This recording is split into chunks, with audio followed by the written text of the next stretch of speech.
Bonjour chers internautes, lelo toza suna numéro na biso mususu ya émission na biso to la fois passée to kutanaki na frère na biso mais lelo tozo continuer sur ma solo. Lelo zali dimanche ko continuer sous relation ezali entre l'église et puis la politique. Donc tozo kota suna ndaku so bo remarquer na la même place on a avec la fois passée. Je crois Ndekonanga Dani Kule au memangai ti nakati ya ndako esika frère na biso George Azali. Bonjour papa George. Boni na ndako. Kimi ezali. L'autre yoko sala sous surprise ko zoyo le ezali jour ya Pentecôte, dimanche ya Pentecôte. Est-ce que moi likambo ezali pona ko yebisa bana na Nzambe mukona lelo ya Pentecôte d'abord avant to vanda? Oui, la Pentecôte est un moko ya munene pour biso ba chrétien parce que eza le long de l'Esprit Saint ekitaki et en fait eza passage et administration à Jésus-Christ na administration de la grâce. Pe makambo belé changer mukolo wana mais tozana ta au développeur on ta mukolo mususu.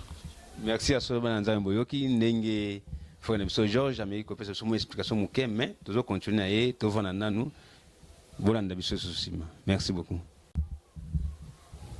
Bandeko batali ya chaîne na biso ya YouTube tozwa discours na kati ya ndako ya frère na biso George.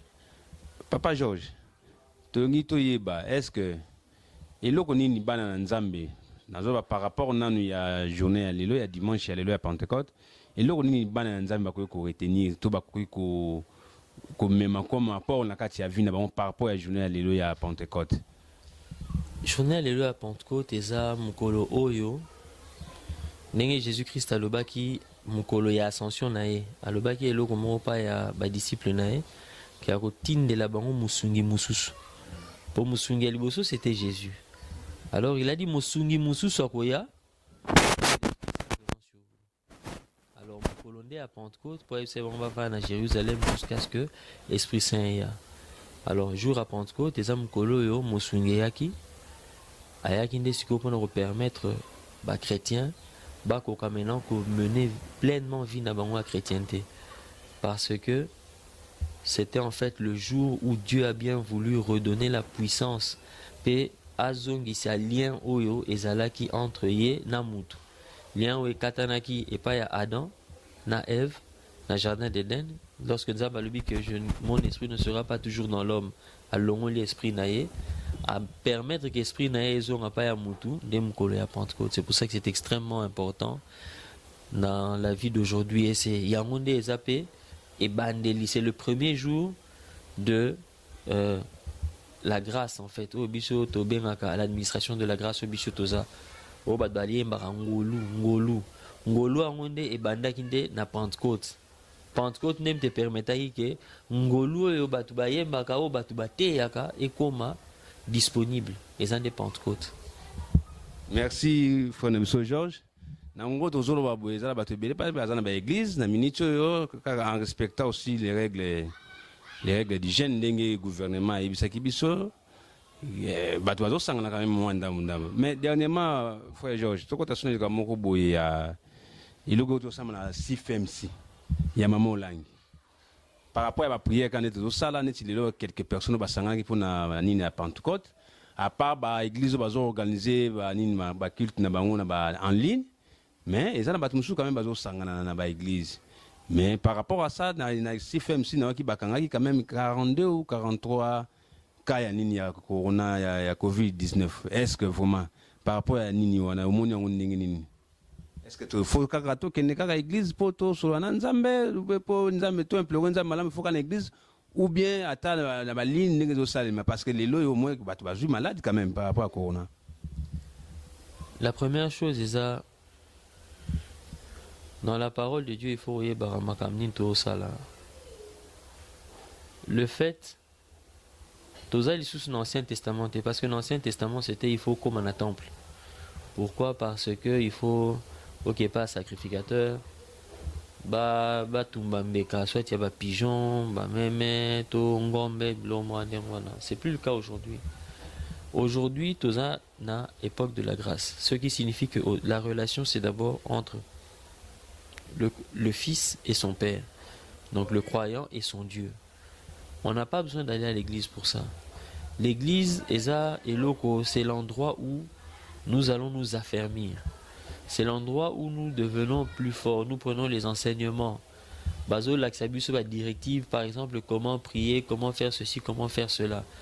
Mais pour prier, Jésus-Christ l'a dit, si tu veux prier, ne fais pas comme les pharisiens. Mais suis l'exemple de ce Sadducéen, tu vas dans ta chambre, tu pries ton Père dans le secret, et lui, il t'exaucera aussi dans le secret. Donc il n'est pas nécessaire d'aller prier nécessairement à l'église. Bon, aujourd'hui, c'est vrai qu'il y a la technologie qui permet de faire certaines choses. On ne peut pas sacrifier des vies simplement parce qu'on a besoin que les gens soient présents. Donc il faut permettre aux gens de rester en sécurité. Mon peuple périt par manque de connaissances. Et comme ils ont refusé la connaissance, moi aussi je les rejetterai. Donc, papa, M. Georges Abi, il ne faut pas sacrifier Banana Nzambe parce que tout ça qu'on a besoin de sangana. Bible et le bio koko tapena kata ndaku na kata chambre na yo obonde Nzambe Nzambe akoyoka. Chers internautes, en tout cas, ba critique na bino, ba suggestion na bino, yango ko sala ke biso vraiment tout ça sous musa malamu parce que toza batu musa ta musu tozo sala ngo des fois moko a sepelite, so bo ba suggestion na bino ko permettre biso pour musala qui ne malamu pour tout évoluer pour tout samino surtout pour samino sur bloc elengi na kabanda ko mino nenge bozali nangi nazonga tozo na sujet na biso tozali na ngone na ibisa ki bino na début ya émission que tozo lobela mingi relation ya église et puis na politique. Papa na Monsieur Georges nangi na tuna question moko bino basala nzambe bino bozomi pesa musala nzambe mais lelo yo tomoni papa na biso mukuna avec mukuna aza toujours na kati ya prison ya Makala mais toujours landa partout na ba chaîne na biso ya Congo awa batu belé bazo sala ba clique ba oh biso ba association de Katangé oh ba yeko telem na mukuna oh biso to ko excommunier mais bino siko basala nzambe parce que boza na association moko na kati ya Kinshasa awa ou esengaka basala nzambe nanto ki ata commentaire moko te nanto ki ata réclamation moko te botiki ndekuna bino kaka boye entre ta makambo supe balobi wana eza ya lokuta o bakosene makambo o biso ne sunakata Kongo toyebi bozata na likambo koloba te. Bon, tous ceux qui sont pasteurs au bazar membres et association wana au place Papa Mukuna Zali. Alors il faut peut-être parce que déjà les associations ya genre nini il faut oyeba eza association ezali dirigée na évêque na pasteur Sonika Futa. Et on a lobby. Il faut oyeba eza association nini, eza un règlement d'ordre intérieur, eza reconnu, eza légal, eza comment il faut définir. Ensuite, excusez frère Georges, ezali légal parce que bon et comme le roi moi en répétition donc ezala pasteur ba auto kanga dernièrement na Brazzaville Baraka alela likamwana yécoute a dépassé même ba langage bon par rapport bon yemo ka pouvoir déplacer ba langage. Lelo to comme na pasteur nani na évêque mukuna mais ozolo bakaka loko te bino pe ata bon ata suko za na kati ya loko ngote bokoki ko zwata makanicité parce que aza ndeko na biso na kati na nkolo na kati na Yesu Masia pona nini ata eloko moko ezolo ba mate. Est-ce que ceux qui te lobby est-ce que oza réceptif na makambo to lobana te bolo bakame bo tango batu wana ba association de Katangi ba osala association na bango pour que ba coincer toujours évêque mukuna. Moi, il faut alléger aussi moi makambo susu. Il y a certaines choses au Tolobaka. Dans le baki, rendre à César ce qui est à César et rendre à Dieu ce qui est à Dieu. Dans certaines situations, après il cause à la prière, il cause à la physique, il cause à la morale. Alors pour le moment, ezana babilo comme susu yo na ndenge toza bomi matana ki bomutu eza mwa pasi po yo kende kotia mutu na kati par rapport ya certaines choses. Donc s'il y a un message à faire passer, ce ne serait que mutu ayebi que azosala makambu na ye ya lokuta atika, parce que omona mususu bazoloba eza makambo politique, mususu bazoloba eza makambo moko eza privé entre ye na mutu moko boye, mutu susu eza Non, il y a un problème entre eux et la famille. Mon roboé, c'est un problème.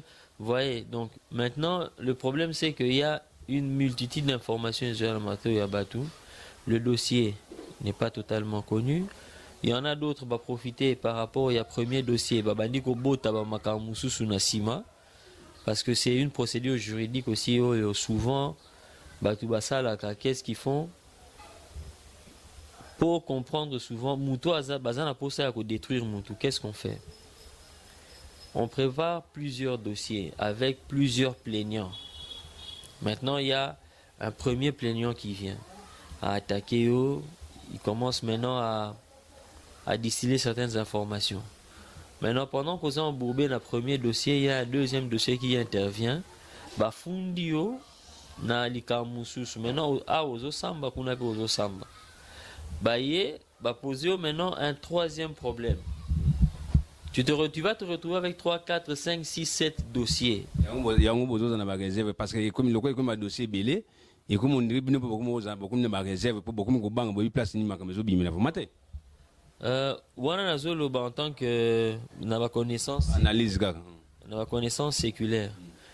Pas na biso makambo funda na mingi ezalaka te mais soko tali na bamboka mosusu ezalaka basalaka bongo omona mutu moko neti ngai naza na problème na mutu moko songolo. Alors, j'ai de l'argent. Nous avons besoin de détruire. Je vais d'abord envoyer Batou. Bakende ko décortiquer Vinae. Bisika nyonso akoué koza na problème durant toute sa vie. Nous avons retrouvé peut-être 10, 15, 20 personnes. Maintenant, on a tindi Batou Batouana. Bosolana bango, boye ba comment est-ce qu'on peut faire pour atteindre tel? Est-ce qu'il est d'accord? Il va être payé. S'il accepte, Mutuna Mutu Azui, il fait un dossier à part. Je mets maintenant des services juridiques à sa disposition. À sali dossier moko individuel. Mutuna Mutu Siko abandi ko yana dossier. Babani na Mutu moko. Pendant que yo ozo répondre, Siko basala ndewana pour nanini. Yoko, tu peux avoir un avocat conseil, mais comme il est humain, ceux qui azana 20 dossiers, les camo baloba na français à qui trop embrasse mal étreint. Moi, là, na makamu 20 à la fois et aux alatés. Donc, au robot, ça na makamu sous koto, préparer le dossier, on a malamouté, ainsi de suite. C'est comme ça que va créer quelque chose. Et deuxième chose, et ça, chaque fois quand vous devez comparaître, il y a toujours des fonds qui doivent sortir. Donc, et quoi pour ouvrir dans ceux qui ont katani côté bon, il y a un ça que moi fout à ce avocat malam et aux alatés, tu es dedans. Ceux qui paient, dossier paie et les même si tu as l'argent. Défense non quoi assurer défense non mal à monter. Défenseurs non ils pourront pas bien te défendre parce qu'il y a trop de dossiers. Alors ça c'est une procédure où les assez courant hein na bamboka misusu on le fait souvent pour détruire bateau et consorts. Mais maintenant le fait est que par rapport au dossier qui est là, par exemple moi en âme et conscience, le premier dossier j'ai entendu simplement rumeur. Il y a maman Mimi. Oui, on a entendu les rues. Je sais. Maman Mimi au Aba Congo. Maman Mimi nani Chibola. Siko ya Muluba siko. Siko maman Mimi musupe ya Aba Congo à cause de la gouverneur Makambo. Il est pas maman Mimi. Bon, alors nayoka kaka Makamango superficiellement. Comment est-ce que ça s'est déroulé? Je ne sais pas. Qu'est-ce qu'il y a derrière? Je ne sais pas. Donc c'est comme ça que, et là, quand on ne sait pas, il est difficile de donner un avis. Parce que ceux qui ont tu peux donner un mauvais conseil ou bien un mauvais avis. Donc il faut qu'on y ait banane ou les cambons et années avant pour faire ça conseil. Merci. Toki maloba mosala nzambe ndenge ya auto biso. Mais toujours comprendre sous on dit maman comme ga nena auto ba maman Mimi. Maman Mimi ba comme na banka ndenge wana. Maman Mimi Chibola, maman Mimi wa salaka ba bêtise na nani na vice-gouverneur à Congo central, mais toujours comprendre té. Maman viol ngo et comment na kaka loko comment na cop, otalika ataika pasteur nani mukuna nenga zali, tout ça bi bon azamo na moi chicon bani ndoduka ndenge na kozwaye. Mako za yango té. Mais lelo toyoki ke batali tatouage o eza na kati ya nani ya nzoto ya mutu wana na vidéo tozotala o batunyo so bazotala na monde entier. Tatouage wana eza exact tena weza na nzoto ya évêque Mukuna parce que évêque Mukuna en vrai dire azalaka na tatouage ne parce que azalaka ancien boxeur azalaka moto ya masano ya makofi ya bibotu azalaka na tatouage na ye mais eza différent na oyo bamoni na nzoto ya nini ya vidéo wana.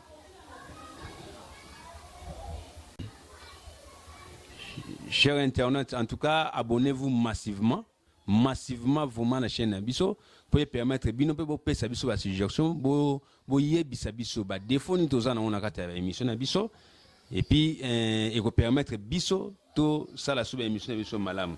Nengina zunga kala makambo ya pasteur mukuna. To mate makambo nyoso ezoyela ye ezaka kapona le gars divorce saka on dirait moins instabilité mo be kota na kati ya foyer na ye est-ce que ça yangote parce qu'il y a des moments où mon salan nzambe fois ça l'appelle exemplaire hein abilo ba divorce wana tango yo obali c'est le cause mon salan nzambe c'est ko senga ki nzambe ala kisa mwasi nzambe ala kisa mwasi nzambe pas ko s'arrêter mais comme après des temps tout ça ote moi son ala so mwasi na ngate aza infidèle bo kabwani c'est kazaki choix nzambe te c'est que nzambe se plaire na choix na te.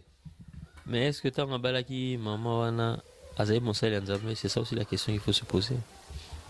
Tango balaka maman. Est-ce que Zala Moussa et Nzambe déjà à l'époque? Ça peut arriver. Bon temps ba koti déjà. Ba koka ki pe ko akoya ko tuna Nzambe par rapport à moi si on a de soki. Il y a ceci. Mutoyo ayebi Nzambe te. Abali moi si. Bon, je sais que peut-être Marambo na loba na choqué bat misus. Il y a un verset dans la Bible qui dit tu dois rester comme tu es. La Bible qui dit que il faut rester tel que tu es lorsque tu as eu ton appel. C'est comme ça qu'au monde, dans certaines églises, Moudousoga ya kazaye na basi misatu, batika kaye na basi misatu. Atazaye na basi mine, oui. Mais l'église monsieur les arabes. Oui. Oyaki na basi misatu batiko na basi misatu wana. Bon, j'ai une question. Aujourd'hui, Moutouana abalaki mwasi wana, n'est-ce pas? Abalaki, quand il s'est marié, après ça bon. Il a eu des enfants avec elle. Maintenant, c'est ça qu'il doit faire. Attirer pour supporter charge nae, attirer pour supporter charge yabana. Qui c'est la charge de qui? Mais ils en ont matière, bon, nous avons exemple dans l'église catholique, chers internautes. Ceux qui d'abord moutouza na basmi balé et va bien on est scène ou les monter. Soza polygame, donc entre guillemets polygame. Soza polygame ou les scène. Donc si mon colo au kokabana basi wana nyoso tika na mwasi moko o ba on a église catholique bien ga libala lisanto. So ça libala lisanto à ce moment-là ba on dit mayo. Donc c'est que ils a une manière à obliger moutou que pour avoir un ordre dans Nzambe, il faut en mwasi moko. C'est ça frère Georges. C'est quoi le mariage? Mariage des années. Qu'est-ce qu'on appelle mariage? Je pose une question. Nzambe a église catholique. Nzambe a église de réveil. Nzambe a ça pasteur mon côté, a ça sango mon côté autorisation. Na makambo etali mariage. Le mariage est un moment où c'est dans l'Ancien Testament. Le mariage est un moment où tata azumwa na ne a mwasi a pesipa ya mobali. N'est-ce pas? Le jugement de Dieu, Dieu n'est pas injuste. Dieu c'est le juste juge. On ne juge pas quelqu'un qui n'a pas la connaissance de la même manière que quelqu'un qui a la connaissance. Lisumu ngana ko mema na lisumu oyo mwana ya 2 ans akoye ko mema, on ne sera pas jugé de la même manière. Parce qu'on a déjà mon colo. On a côté la pasteur mukuna. Nazo côté la été na côté lié pété. Pour salama be. Nanya salama bete. Pasteur mukuna. Salama be mabe o étant que mutu azana bana nzambe belé na simana. Il faut avoir exemplaire. Il faut l'évêque hein, on a vraiment les mots utilisés dans la Bible pardon. L'évêque doit être marié d'une seule femme. Il doit bien tenir sa maison. Il y a des instructions. Mais maintenant, moi je ne suis pas là comme étant un juge. Je ne juge pas les autres. Je ne suis pas là pour juger les autres. Frère Georges, est-ce qu'il y a un thème de ça qui est instabilité na nini na na vie na ye surtout na vie spirituelle na ye parce que ti lelo monde ba makameko mebele ake na mi kota suna biloko ba fait tout ça bato bazo créer bato ba problème na mboko. Des fois soit azaki na moi c'est babi nani ya liboso conseiller moi ya liboso zaka moi sinao mais il y a comme il y a une instabilité na niveau voilà. Je dirais ceci. Eza kaka likambu ya moi cité mutu ekokotsa mutu na mbeba. Il y a beaucoup de choses. Moi si si vous avez histoire même dans la Bible ba Samson ba nani si okina mokili ba Bruce Lee basimba boma bango donc baza bato ba kaya mingi ba problème yango mona lelo ba sango mingi ba balate. Est-ce que Jésus a koufa likola moi si? Jésus a koufa likola moi si? Oui, éviter ba kanela po ba akota ndako moi si mo sokola ka makolo. Non, ba kanela Mbappé. Ba kanela ka Jésus parce qu'il avait dit qu'il était le fils de Dieu. C'est comme ça que ba faut ba bomaye. Oui, mais parmi babiloko ba kanela qui propose zo kita o kanela Yesu. Bazo kita o kanela ba mitif bazo ba mitif ebele. Parmi ba mitif ezaki pe akendaki na kota moi sandumba sokola ki banini makolo na ye. Te wana ezaki Judas ne mtamona ki mabe. Mitifo ya makasi o bazula ki Jésus. Mitif ya liboso ezaki c'est le fils de Dieu. Na le fait que na ba piège nyonso o yo babane ko tendre, il avait toujours suffisamment de sagesse pour dévier dans makambo wana. Donc en somme toute, tel que nous sommes ici, toko arabi sonos d'une manière ou d'une autre. Personne, nul d'entre nous n'est parfait. Azate à part Jésus. Nabiso bato. À part Jésus, biso tout on a toza problématique.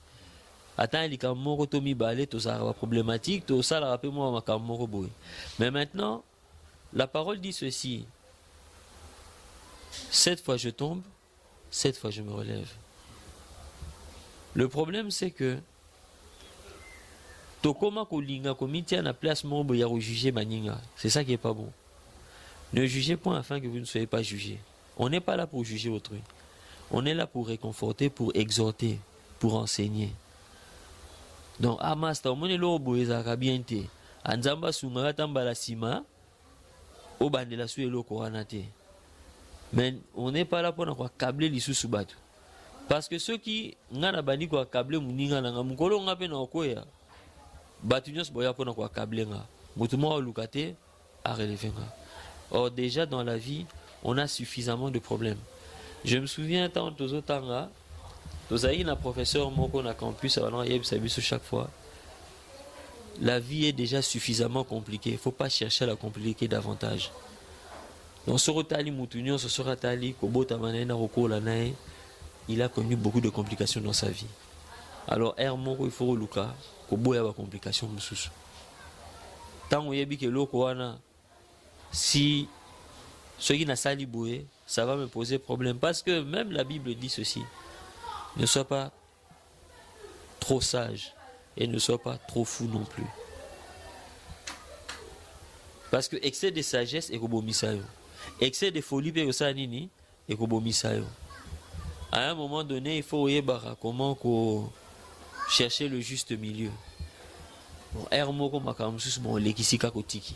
Nga na tendance on dirait frère Georges. Bon, on a évité ça de côté là papa na biso mukuna. Bon, mais en tout cas moi personnellement moi je suis de cœur avec notre évêque. Aza papa on a lingaki mingi asali makambo mingi na makambo nzambe. Donc akoki ko tika la bongote. Et des fois je n'apprécie moko basango raison. Pourquoi basango bazaki na système ko internet batu na bango parce que moni mokili. Mokili zaka mokili. Mokili za ndenge tozo mona mokili za maka mokili. Tant que bozo vanda na kati ya bato, tant que ozomi kota na kata ba politicien, tant que ozomi kota na kata ya société. Yango lelo to ko mona ba sango mususu ya likolo, o mona ba soko remarquer que ba sango wana o ya organiser ba élection la fois passée na Congo. Il a eu des problèmes avec le Congolais, avec le monde entier. Soko landeli pasteur na sango mususu abe Chole. Baza toujours na problème parce que ozomona makambo na bango baza toujours na problème. Mais tant que soki batika ki na style na bango ozana kata kuva ndenge to yebila ka bango. En tout cas, oui, mutasanga ba problème te mais benga bazana moins de problèmes. Tozomona bandiko biso ba pasteur baza mingi na ba problème, même na ba tentation ya basi, même na ba tentation na niveau politique, baza trop exposé. Ceux qui ba kosala kata système ya ko internet ka bango ndenge na mona kana centenaire ba internet ba pasteur Inga que c'est l'eau, na moni frère George Asekinga. Ce que ça système à quoi ya ko bomba ka bango tanda ou bien balata ka pe ba zambala. Balata ka ba zambala ba bomba ka mo ba jean na bango kitoko ba fashion lo na bango kitoko balata ka parce que un jour je suis allé laisser mon enfant na Saint-Raphaël na école à Saint-Raphaël on a limité. Na tala sango na moni sango azaki na tenue na bango te. Sango alati zambala. Alata zambala te. Azaki na jean fashion. Mais moi je ne croyais même pas que azaki sango. Na masa nini mais ba classe nazo luka classe ya mwana mais OK azaki sango tango na moni mutu mabi ayeli bosone bonjour sango na bi oh sango jeune garçon da sango nous mona OK na biso na ba pasteur na papa biso po ngala pe na zamona pasteur papa Sambalona o azana Allemagne na colonne ba papa na biso balata ka zambrate so aza pe pasteur lata ka makasi mutu koku ya même na kolata na pasteur lati boye mais ba sango bazwa biloko na bango ba bomba on akata nini. Mais frère George à côté de mingi papa na biso mukuna à côté mingi papa na biso mukuna mais nazo ebate frère George na mono se kaka mingi c'est na lobi mabe to ngo contredinga ça la bien sûr contredinga. Non en fait eza papa pasteur na basango le problème c'est que parole hein eza munene et maintenant mutuna mutazana place na ya simbi. Na mukanda Timothée tant bazolo bela makambu ya basali ya Nzambe on a le bail tout à l'heure et cela que l'évêque doit être marié d'une seule femme et puis il faut être capable de retenir ndakunae donc faut ba la mwasi moko.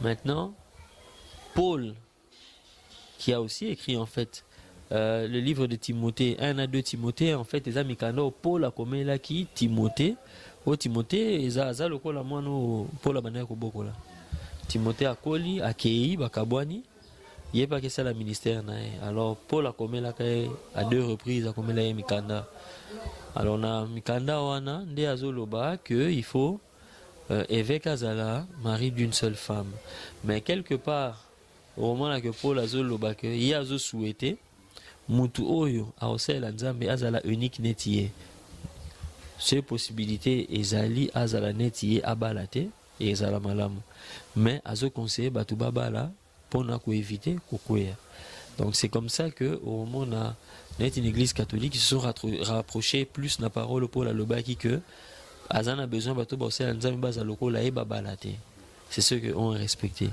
Maintenant les autres ont respecté aussi la parole de Paul qui disait à Timothée qu'il faut Osana moi Simoko. Donc les deux, en fait, il n'y a personne qui n'a tort. Mais chacun a respecté un des aspects de la parole. Maintenant, il y a un aspect msusu, il y a vie commune. Parce que le Okoloba, Moussali Nzambe, il y a plusieurs catégories à Basali Nzambe. Alors maintenant, Wanezaki, en ce qui concerne le mariage. Bon, maintenant, tant que le Mamakambouya, Basali Nzambe, il y en a plusieurs, ils en ont bazar à temps plein, ils en ont bazar à temps partiel. Donc, Moussou Sokuta, Azala Karanetonga, il fait rien d'autre. Moussou, Akenda, Saï Moussalanae, à un moment donné, il vient et il fait aussi, avec compléter, avec Kutabaninga Nae, à continuer Moussalanabango. Alors, Batouana peut basan d'un moroté. Si on dit que Moussa Nzambe jamais a pour ça la politique ou bien, donc c'est que si on peut nini de choisir kaka politique et Moussa Msoussouté. Quelle est la différence? Parce que le mal est là partout, Mabé est là partout. C'est comme par exemple, Batoutan Balobaka, au moni, un des musique chrétienne, la musique mondaine. Sikoyo, ingénieur chrétien, ingénieur chrétien, ingénieur mondain. Bakoma. T'es la Tunis que tu le bon. Tu le baraté mais Bakoma. Chrétien, médecin mondain. Bazate. Hein? Ozomona. Donc maintenant, voilà, c'est plus quelque chose qui est mental. C'est notre manière de penser. Or, il faut te revoir des manières à voir les choses. Parce que politicien, c'est quelqu'un qui est né comme tout le monde. C'est quelqu'un qui est allé à l'école comme tout le monde. C'est un métier comme tous les métiers. Mais maintenant, comme dans tous les métiers, il y a les gens qui font bien leur métier et il y a les gens qui le font mal. Donc maintenant, ceux qui moutou Aza chrétien par exemple, Oza chrétien, au monde qui est dans Makambona, tu arriveras à arranger la situation ou à changer certaines choses. Moi, je vois pas où est le mal. Donc, on remarque qu'il y a beaucoup de gens qui sont des chrétiens et qui ont travaillé d'une certaine manière aussi dans la politique et qui ont aidé leur pays à évoluer, à avancer dans certaines choses. Voilà, on a comme si les catholiques, pour on est kota kabama na politique, donc on va ça la blague, te ba chole, ba mosengo, donc on a politique, ba ça la blague te. Mais pasteur qui examine Aza catholique. Pasteur qui examine. Aza catholique te. Si y a un année qui ba sangote. Non, Aza catholique te, mais il a été député. Donc ça signifie pas que on parle de la chrétienté en général. Il n'y a pas une interdiction parce qu'en fait, pour le chrétien, ce qu'il ne doit pas faire, c'est écrit dans la Bible noir sur blanc que telle chose au salaté. La politique, c'est comme pour toute chose. Moussou sounet to banormo na la classe, moussou sunza mabotami abotami nza pese maele nae. Sikoyo maele nae, au moins boboza 5 billions bo maele nae moko. Moko tongo soketani abeta anika bale. Abando beta bale papa ti era classe ekoki asokoli ake classe. Baningane mususu bata moko mususu ana tanga moi 20 minutes. Mususu atanga moi 1 heure du temps. Muninga na bango mususu azalaka tongo soketani asimba akaye. Ti era classe ekoki bake so azongi classe azovaneli kakaye. Est-ce que kanisi ke lokwa bazama ele ndenge moko?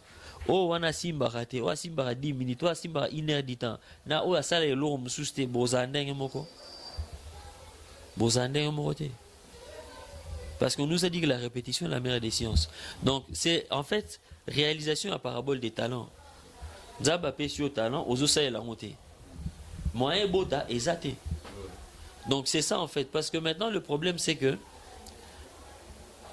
base il y a chrétienté. C'est d'abord les enseignements. C'est pas l'esprit. Non, non, c'est pas l'esprit. C'est d'abord les enseignements. Lilobanzambe d'abord. L'esprit vient sur la parole de Dieu. Parce que ceux qui battent qu'il y a un esprit saint, il battent l'esprit saint, les alliés. Donc il faut battre on y met lié sous Babani pour expliquer qu'il y a un esprit saint. À partir de ce moment-là, on sent que les alliés. Donc, après, on a ça. Donc, tu as d'abord enseigné, après l'esprit vient. L'esprit vient compléter Makambo et Ezate na liloba.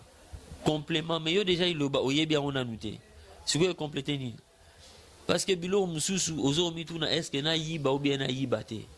Est-ce que molimo mo sent mutufoya oye biso ke ko yibate? Mais c'est écrit dans la parole. C'est déjà écrit. Maintenant, le problème, c'est plus par rapport aux interprétations particulières. Mais le gros, il y a ma connaissance, ça là, c'est dans la parole. La parole ne dit pas que le chrétien a eu ça là, politique. C'est pas écrit dans la parole. Parce que au roman, il y a beaucoup et d'ailleurs, au départ, beaucoup de bakambi bela bamboka bazalaki en fait bandimi et bandimi wana à chaque fois au roman la que soki roi wana alandi nzela nzambe automatiquement pays ezosala nini prospérer tango roi aboyi kolanda nzela nzambe pays pesali nini échoué. Tala Eli 7 ans boule beta raté. Mais le président Nabiso n'a moni aza trop bon Zambé. Il a continué qui fut la Delphine Haïti na présidence. Bon, et ça peut m'embêter. Mais c'est Osimba. Bon, Osimba na Osimba c'est pas le fait il y a ressemble à Philadelphie qui est ça qui m'a ramené. Parce que ce qu'on t'a bien. Oui, président, notre premier président, Joseph Kassavou. Aoutaka Couvent, Aoutana Grand Séminaire. Président de la République actuelle, Fachi Béton. Aouti un frère vraiment nakati ya église ya Philadelphie. Sur l'andi ba discours na bango notre Dieu a dit sur l'année batouana bon oui, c'est peut-être les honnêtes parmi ba président to nakati ya moka na biso, ba za ba honnête moi muke. Mais sur tali ndenge ba tamusaka mboka. au moins on a malamouté. Au moins on a malamouté. N'a été sur na course frère Georges. Tout ça qu'a analyse hein. Na bateau ba qui on dirait on dirait pas sataniste hein on dirait na zo confirmé té. Neti Mobutu, neti papa na biso musée Laurent Désiré Kabila neti o mususu auto les kao. Moyen attend na ningotan ko mingité. Différence ya bango ya bango nyonso na Kasavubu na Fachi. Vous avez qu'on dirait qu'ils vont trop na présidence les autres bon m'appelle Maramo Belé.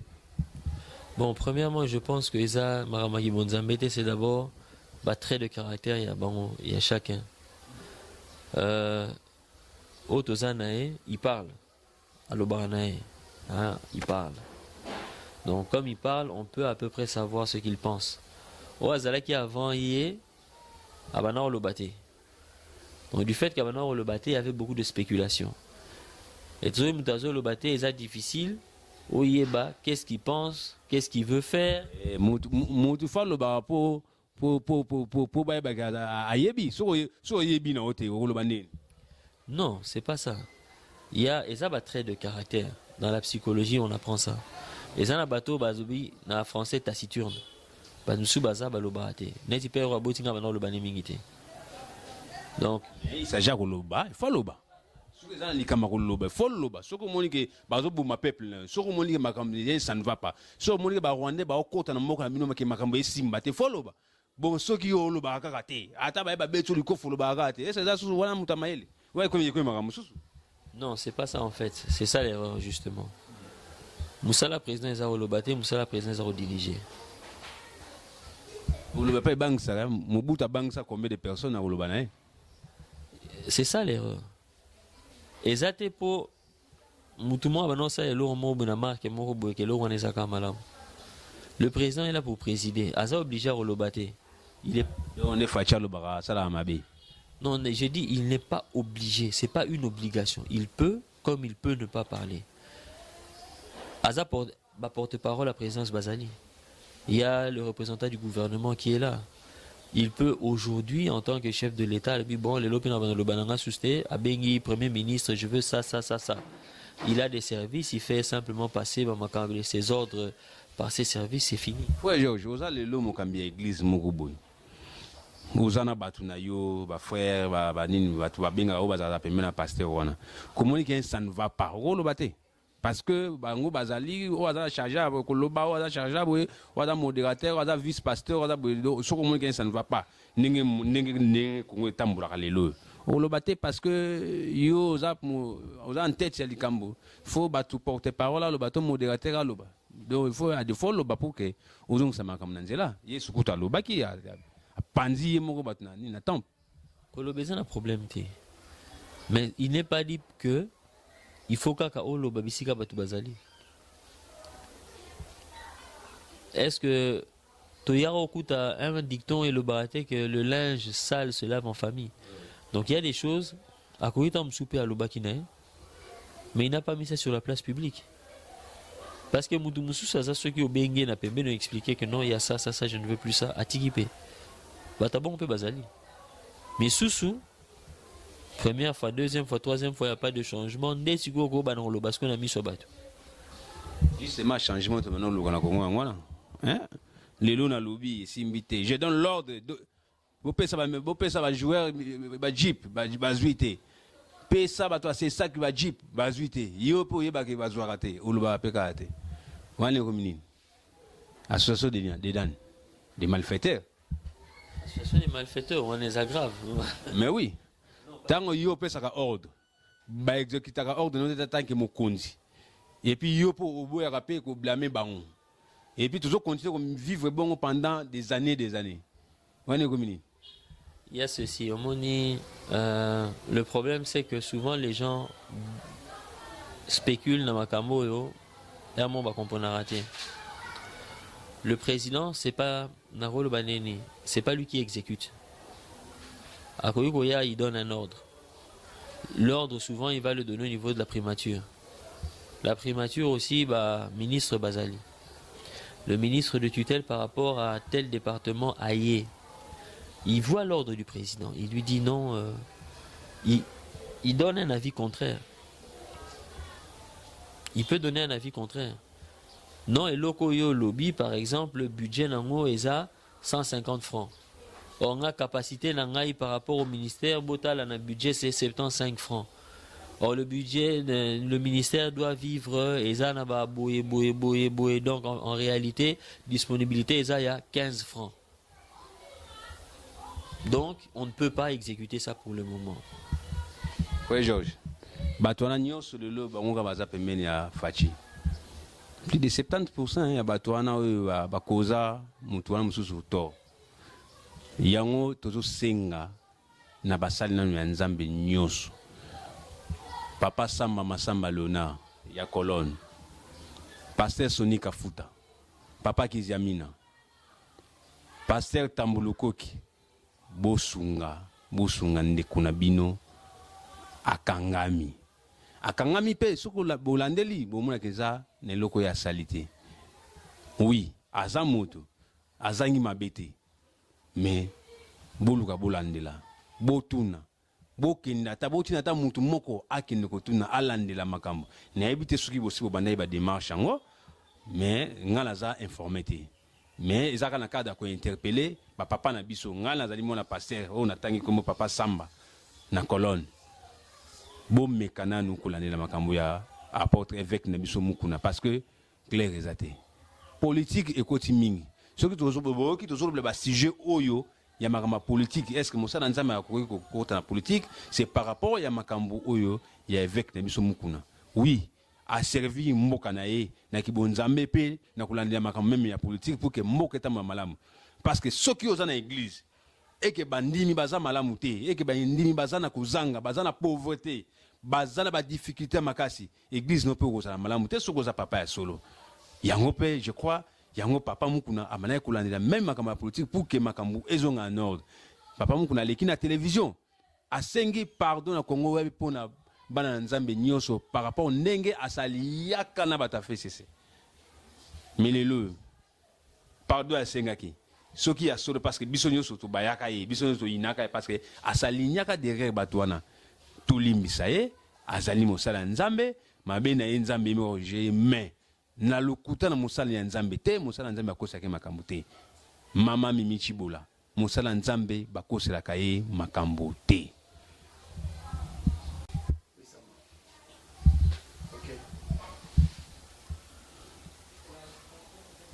Andeko batali ya chaîne na biso tozo koma mana suka ya émission na biso ndenge na lobaki émission oyo ezo permettre biso et puis eza émission oyo ebanda koleka à peu près chaque semaine pour na kolakisaka biso kolakisaka bana na nzambe kusunga bana na nzambe tant sous le quoi lelo tozo ya ma frère Georges micro mingi tozo ya ma frère Georges lobi tokoko ya mosala nzambe mususu pour que balakisaka biso toujours modèle ni tokoki kotambolaka na bomoi na biso et pour par rapport à la réalité ya monde et surtout la réalité surtout mingi sur la politique ya ba mboka na biso to ebandeni tokotambola pe et totambola non seulement parce que tozoloba mais selon la Bible.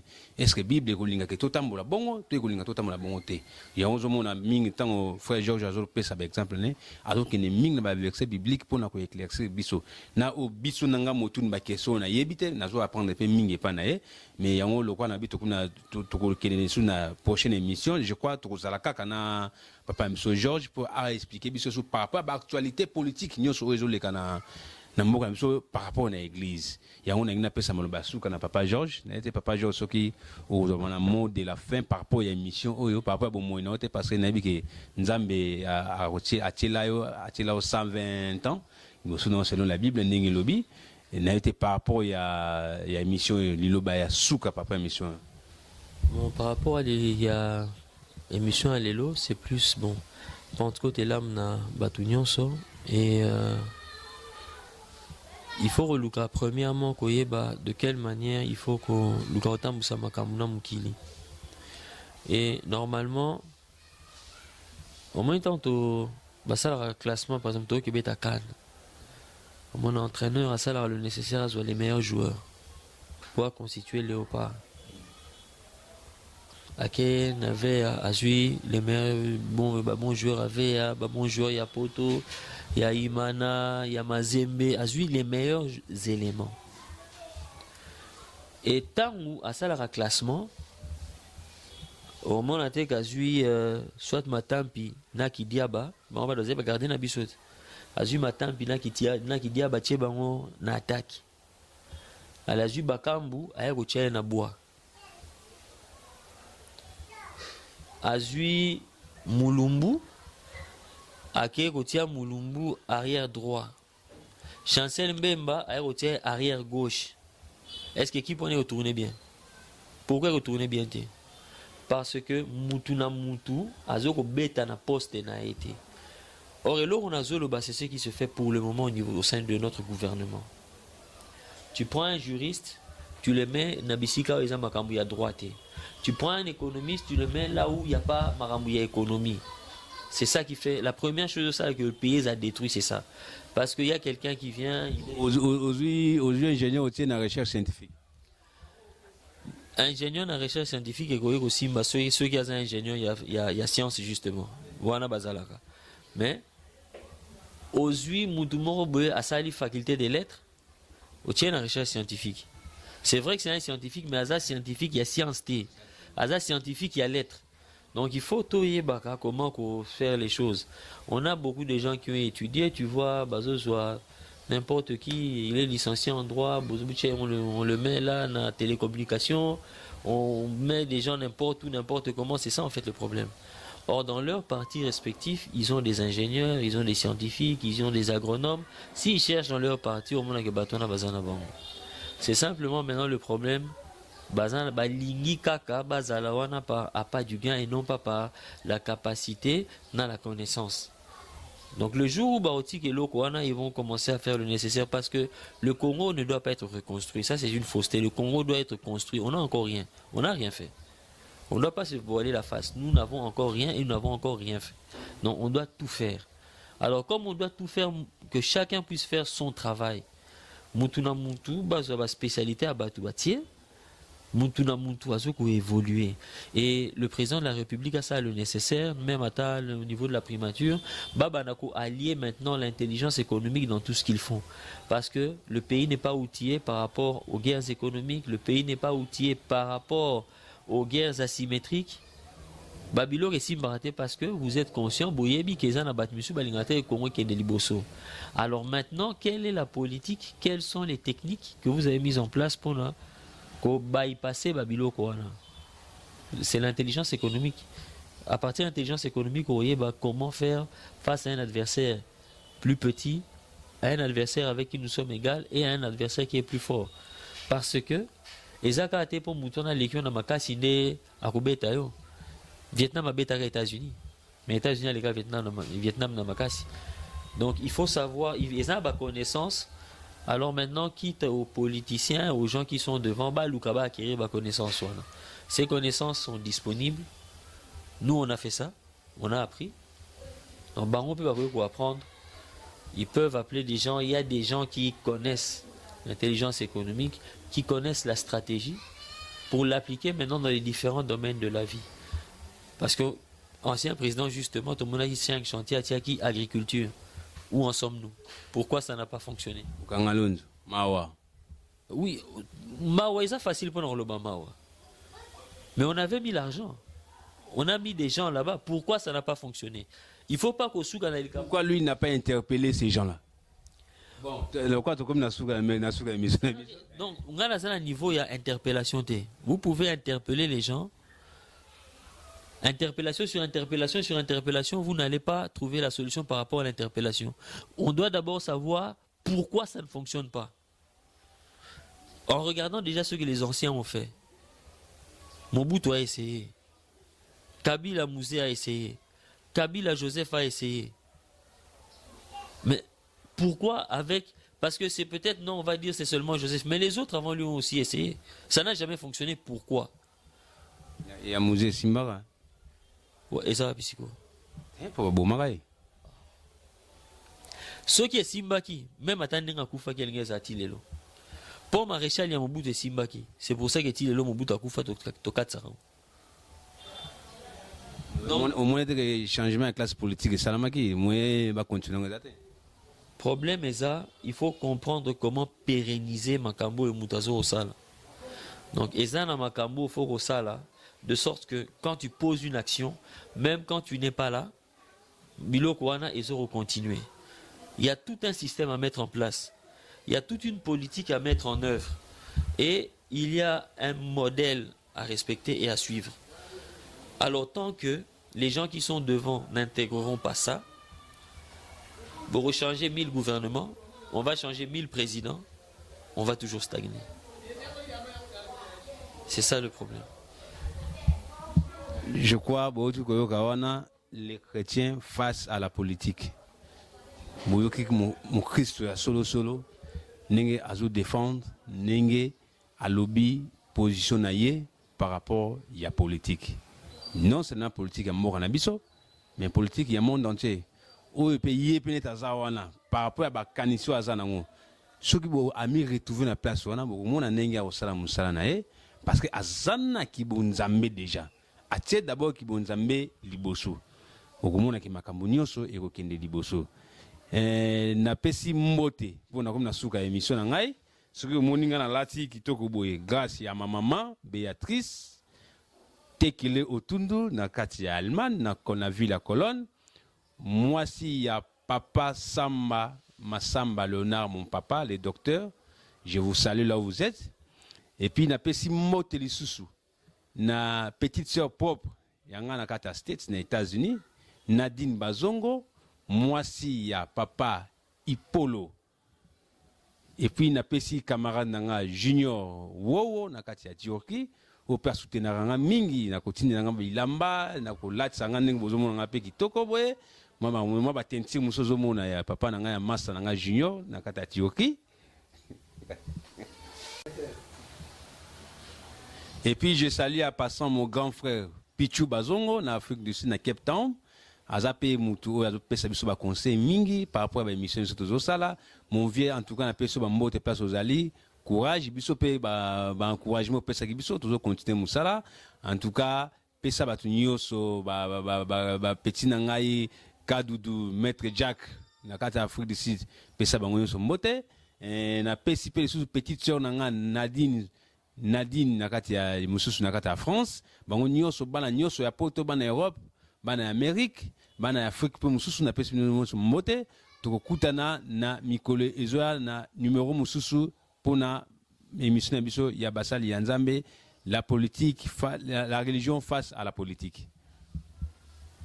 Merci. En tout cas, tous les Sengomingi, bonne fête à Pentecôte, na banda kuna bino place Zoami Mimno, to kutana na numéro mususu Ezoya Simamikolo. Mais surtout, n'oubliez pas de s'abonner massivement à la chaîne de YouTube et ba numéro est en bas d'écran na bino, yango boko benga biso pour na kozo ba situation na biso, ba tozo ba situation na bino. Et puis, le numéro est appelé à WhatsApp. Beaucoup de monde ngai, beaucoup de monde ndeko Dani Kaimbe, oyo beaucoup de choses na bango pona. Beaucoup de remarques na bino. Merci, à la prochaine occasion.